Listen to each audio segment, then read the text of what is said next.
بہت شکریہ سر، مصنوعی ذہانت کی جو اثرات امکانات ہیں، اور سر ذرا یہ بھی بتائیے کہ مصنوعی ذہانت کی جو مستقبل میں اس کے نقصانات کیا ہے؟ جی مصنوعی ذہانت کا سب سے بڑا نقصان تو یہ ہے جی کہ یہ تن آسانی پیدا کر دیتی ہے کہ بندہ جو ہے وہ زیادہ سہولت اگر سامنے ہوگی تو آپ خود محنت کم سے کم کرتے جائیں گے نا.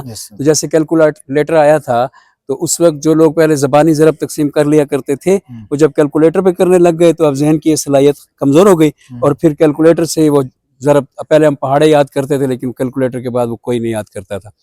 مصنوعی ذہانت میں یہ اور زیادہ اس نے وہ کر دیا ہے کہ یہ اب ہر چیز آپ کو ایک بٹن کی کلک پہ دے دیتی ہے. تو نتیجہ یہ نکل رہا ہے کہ جو بچہ ہمارا اسٹوڈنٹ ہے وہ خود محنت کو کم سے کم کر چکا ہے. اور جیسا کہ ابھی آج سر نے بات کی آپ کے سامنے کہ جو پلیجرزم ہے یعنی آپ اس سے لکھوا لیتے ہیں. آپ کو استاد کہے گا اسکول میں کہ آپ ایک مضمون لکھ کے لائیں قائد اعظم پہ، تو پرانا بچہ جو تھا وہ خود قائد اعظم پہ مضمون لکھتا تھا اور اب کیا کرے گا کہ وہ لکھے گا چیٹ جی پی ٹی سے کہے گا کہ مجھے ایک مضمون لکھ دو قائد اعظم پہ. تو چھوٹے بچوں سے لے کے بڑوں تک، اور بڑوں میں جب ریسرچ کا آتا ہے یعنی جسے ہم کہتے ہیں بڑی کلاسیں M Phil P H D, اس میں جب ریسرچ کا اسٹوڈنٹ ہے تو اس کا پہلے کام یہ تھا کہ وہ سارا ورک خود لکھتا تھا، پہلے ریسرچ کرتا تھا پھر اس کو اکیڈیمک رائٹنگ میں تبدیل کرتا تھا. اب وہ کیا کرتا ہے کہ وہ اپنی اکیڈیمک رائٹنگ استعمال ہی نہیں کر رہا، چیٹ جی پی ٹی سے کہتا ہے کہ مجھے اکیڈیمک رائٹنگ میں یہ مضمون بنا کر دے دو.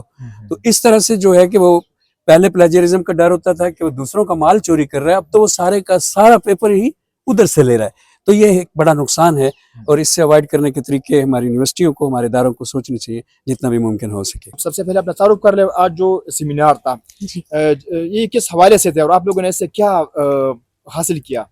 السلام علیکم، میرا نام نازیہ گل ہے، میں بی ایس اردو کی ایم فل کی اسٹوڈنٹ ہوں.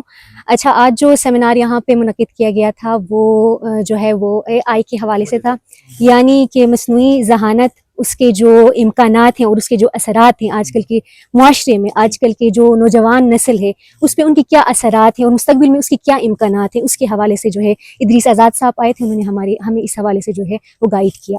بہت شکریہ. سب سے پہلے اپنا تعارف کر لیں، پھر بتائیے کہ آج جو یہ سیمینار ہوا مصنوعی ذہانت پر، اس کے اثرات اور امکانات، اور پھر اس کے مستقبل میں اس کے نقصانات کیا ہوں گے. جی بیٹا میرا نام ڈاکٹر روبینہ شاہین ہے. میں پشاور یونیورسٹی میں تقریباً 30 سال سے اپنی تدریسی فرائض انجام دے رہی ہوں. آج کل ڈین کی حیثیت سے یہاں کام کر رہی ہوں. آپ نے جو سوال پوچھا اس کے سلسلے میں سب سے پہلے جو چیز میں آپ سے بتانا چاہوں گی وہ یہ کہ مشینیں کبھی بھی انسان کا نعم البدل نہیں ہو سکتی، اور میرا ذاتی طور پر یہ خیال ہے کہ یہ حضوریت، ہم لوگ ان سے سن رہے تھے کہ حضوریت یہ ہے کہ میں آپ کی موجودگی کو محسوس کر رہی ہوں. اسی طرح یعنی ہم مشینوں کی موجودگی کو جب چیٹ جی پی ٹی سے باتیں کریں یا اس طرح، تو اس کی موجودگی کو ہم محسوس کریں، تو اس کی موجودگی کو ہم ایک مشین کی حیثیت سے تو محسوس کر سکتے ہیں لیکن ایک انسان کی حیثیت سے محسوس نہیں کر سکتے. جبکہ ان لوگوں کا یہ خیال ہے، جو کہ ایک گروہ ہے جو یہ سمجھتا ہے کہ اے آئی جو ہے وہ انسانوں کی جگہ لے لے گی، اے آئی ہمارا کام آسان کر لے گی. میرا یہ خیال ہے، وہ پہلے جس طرح کمپیوٹر آیا تھا تو اس وقت بھی یہی خیال تھا کہ یہ ہم انسانوں کی جگہ، ٹھیک ہے اس نے فائلوں کی جگہ لے لی لیکن انسان کی جگہ تو نہیں لے سکا. تو ذاتی طور پر میں سمجھتی ہوں کہ مشینیں انسان کا نعم البدل نہیں ہو سکتی، لیکن یہ چونکہ نئے زمانے کی خاص چیزیں ہیں اور ان سے آگاہی بھی بہت لازمی ہے ہمارے لیے بھی، ہمارے بچوں کے لیے بھی، اس لیے ہم لوگوں نے اس سیمینار کا انعقاد کیا تاکہ وہ آئیں اور اس سے کچھ سیکھیں. اور خاص طور پہ ادریس آزاد صاحب اس میں بہت سند رکھتے ہیں تو اس لیے ہم نے ان کو زحمت دی ہے. بہت شکریہ میڈم. بہت شکریہ. ډیره شکریہ خپل تعارف وکړه او نن چې دغه چیټ جی پی ټي آرټیفیشل انټیلیجنس مصنوعي ذهانت چې کوم امکانات دي، اثرات دي، او مستقبل کې به دغه آرټیفیشل انټیلیجنس څه نقصانات وي. جی ډیره مننه. زما نوم مدثر عباس دی، ایم فل اردو لومړي سیمسټر سټوډنټ یم. ای زموږ په ژوند باندې یو غټ اثر غورځولی دی. را روان وخت کې د دې اثرات نور هم تباه کوونکي دی شي. د انسان چې کوم خپل وجودي صلاحیتونه دي، کوم دغه فطري صلاحیتونه دي، هغه ټول ختم کړل. په دغه سلسله کې نن زمونږ په ډپارټمنټ کې یو ښکلی سیمینار ارینج شو. ادریس آزاد صاحب راغلی و او ډېر معلوماتي او ډېر سر خاص الباس په دې باندې وشو. ستاسو هم یو جهان مننه، ډېره مننه. Thank you.